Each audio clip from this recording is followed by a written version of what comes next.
And this is a short video just showing how everything is wired. First, the panel, you can see red's top, black neutral, white, everything in there. And you got the ground has its own separate bus bar there. And then looking at the panels, we can see we got green, red, black, white for power. Got our solar connections, battery connections, and the lower unit is the same way: green, black, green, red, black, white. And over here, kind of the solar connections and everything.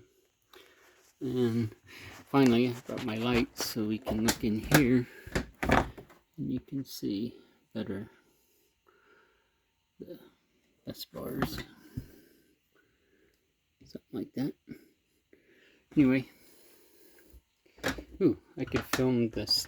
Well, I'll film the startup in a second after I put the panels on.